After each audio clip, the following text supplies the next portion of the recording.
اچھا میرے بھائیو، صحیح مسلم میں ایک اور حدیث ہے، ابن عباس رضی اللہ تعالیٰ عنہما کہتے ہیں کہ نبی علیہ السلام کے پاس ایک دفعہ جبرائیل علیہ السلام بیٹھے ہوئے تھے. ظاہر صحابہ نے نہیں دیکھا، آپ علیہ السلام نے بتایا. تو اچانک ایک آواز ان کو زوردار سنائی دی. یہ صحیح مسلم کی حدیث ہے. تو حضرت جبرائیل علیہ السلام نے نگاہ اٹھا کے اوپر دیکھا اور کہا یا رسول اللہ، آج آسمان کا ایک ایسا دروازہ کھلا ہے جو آج سے پہلے کبھی نہیں کھلا تھا، اور اس دروازے سے ایک فرشتہ زمین پر اترا ہے. اتنے میں وہ فرشتہ حاضر ہوا نبی علیہ السلام کی خدمت میں.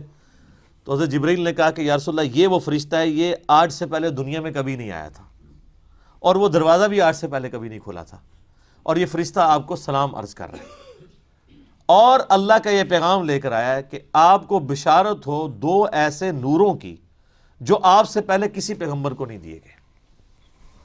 ان میں سے پہلی چیز سورۃ الفاتحہ ہے، اور دوسری چیز سورہ البقرہ کی آخری 2 آیات، آمن الرسول بما انزل الیہ من ربہ والمؤمنون.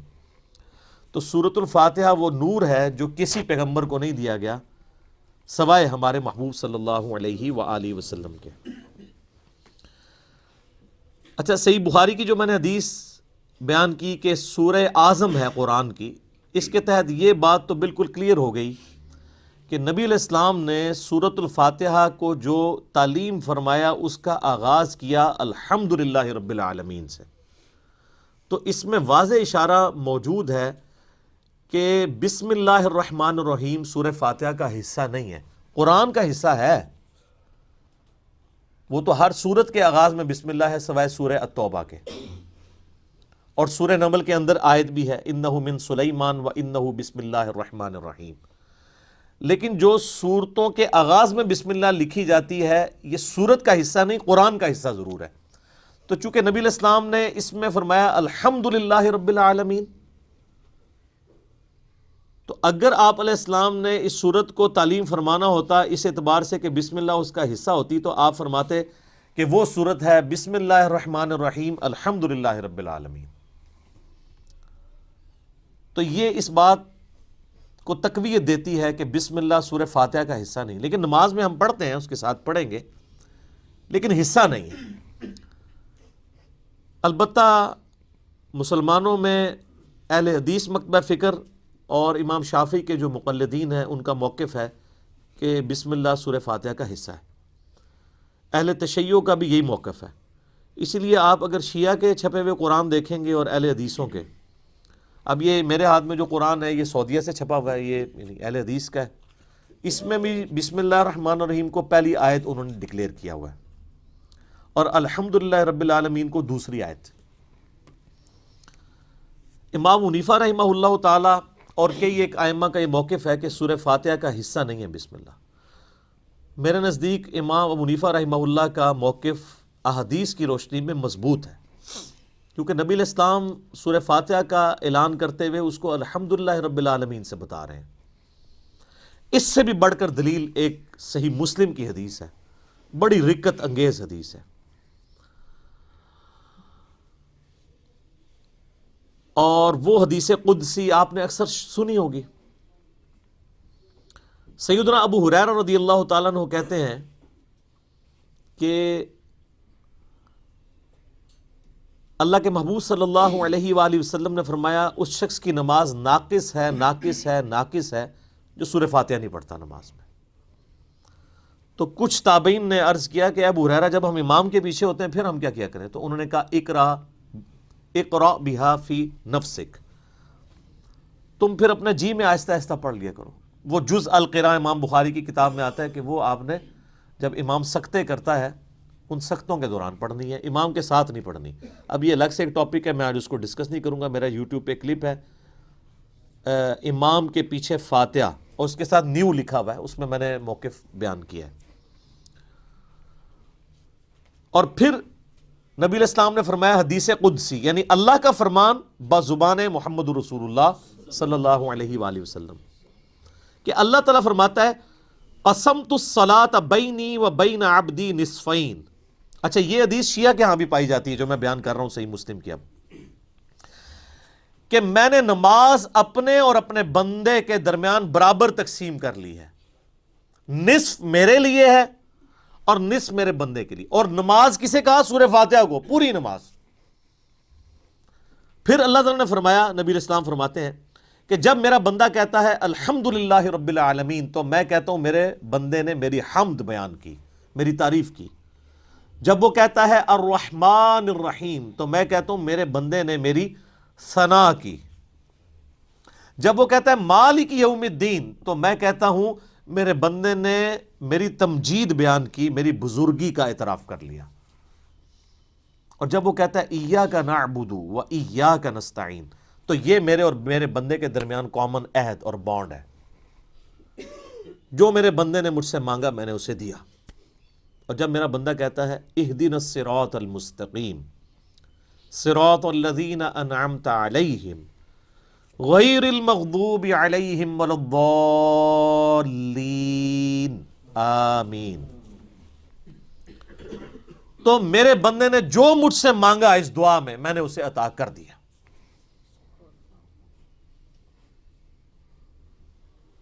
یہ حدیث بھی اس بات کا ثبوت ہے کہ سورہ فاتحہ کا حصہ بسم اللہ نہیں ہے، ورنہ تو یہ سٹارٹ یہاں سے ہوتی کہ جب میرا بندہ کہتا ہے بسم اللہ الرحمن الرحیم، تو میں کہتا ہوں میرے بندے نے میرے نام سے آغاز کیا.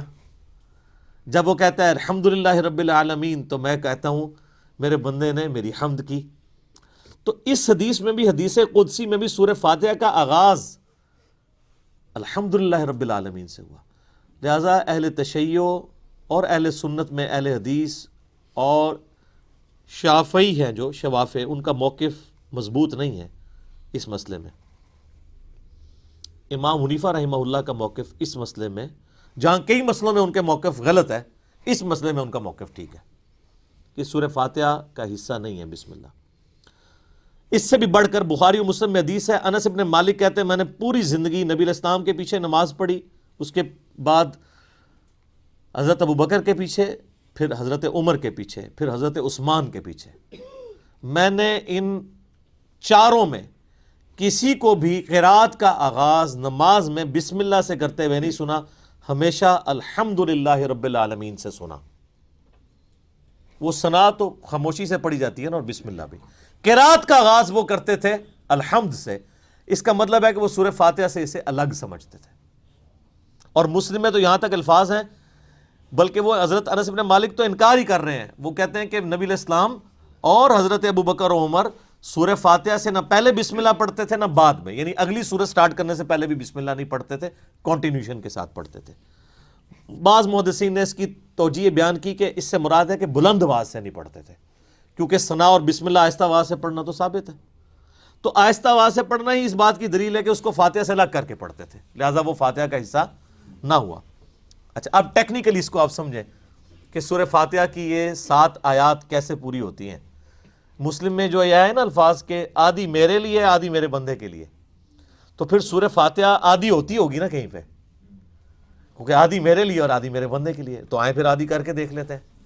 وہ سٹارٹ ہو رہا ہے اس حدیث میں جب میرا بندہ کہتا ہے الحمدللہ رب العالمین، تو میں کہتا ہوں میرے بندے نے میری حمد کی.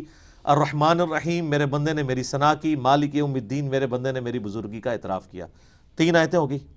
اس کے بعد آتا ہے ایاک نعبد و ایاک نستعین، یہ میرے اور میرے بندے میں کامن ہے، لہٰذا یہ آیت پھر سینٹر میں ہو گئی، کیونکہ تینوں پہلی آیات جو ہیں وہ اللہ کی تعریف ہے. الحمدللہ رب العالمین، الرحمن الرحیم، مالک یوم الدین. ایاک نعبد و ایاک نستعین عہد ہے، اور کہا یہ کامن ہے، مراد یہ سینٹر میں ہے. اور اس کے بعد جتنی چیزیں وہ دعائیں ہیں، اہدنا الصراط المستقیم، یہ بندے کی ہو گئی. صراط الذین انعمت علیہم غیر المغضوب علیہم ولا الضالین آمین، یہ 3 آیات اللہ سے دعا ہوئی، یہ بندے کے لیے، اور اس میں الفاظ ہیں جو میرے بندے نے مانگا میں نے دے دیا. پہلی 3 اللہ کی ثنا، اور سینٹر والی ایاک نعبد و ایاک نستعین کامن بانڈ. ٹھیک ہو گیا؟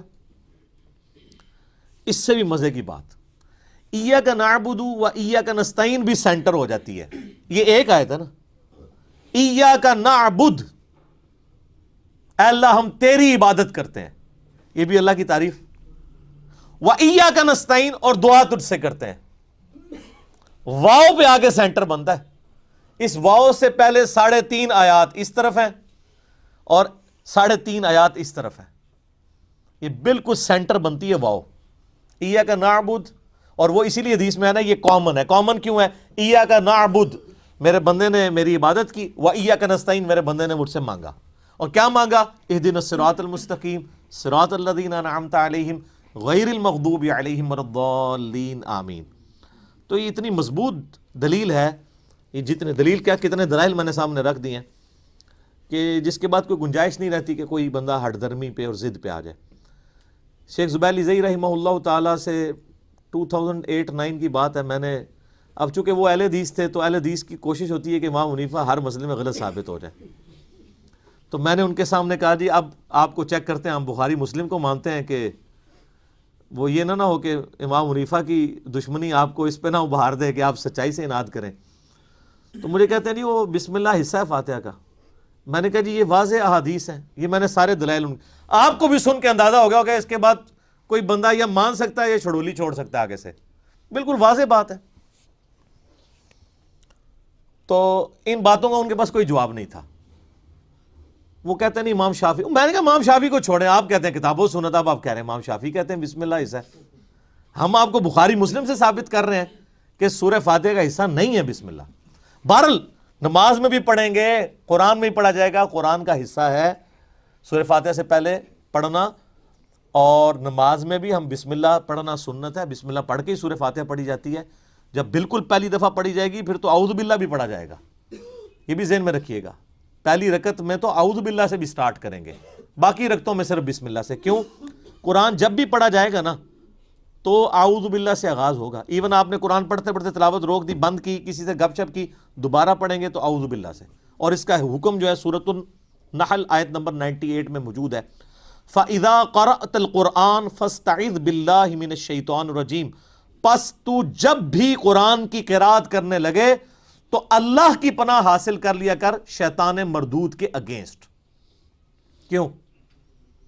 اگر آپ شیطان کے اگینسٹ اللہ کی پناہ نہیں حاصل کریں گے تو قرآن پڑھ کے آپ غلط رزلٹ بھی نکال سکتے ہیں. اس میں قرآن کا قصور نہیں ہے. اگر ایک اچھی گاڑی ہے اس پہ ڈرائیور غلط بیٹھ گیا جا کے ٹھوک دیتا ہے تو گاڑی کا تو قصور نہیں ہے. تو قرآن حکیم سے غلط رزلٹ جان بوجھ کے لوگ نکال سکتے ہیں جب تک کہ اپنے آپ کو قرآن کے سامنے سرنڈر نہ کریں اور اللہ تعالیٰ کے سامنے اپنے آپ کو پیش نہ کریں شیطان کے اگینسٹ کہ یا اللہ تو ہی پناہ دے ہمیں اس کے اگینسٹ. ورنہ قرآن حکیم وہ پڑھیں گے تو اس سے غلط رزلٹ بھی نکال سکتے ہیں. وَلِعَوْذُ بِاللَّهِ تَعَالَى. اس لیے حکم دیا گیا.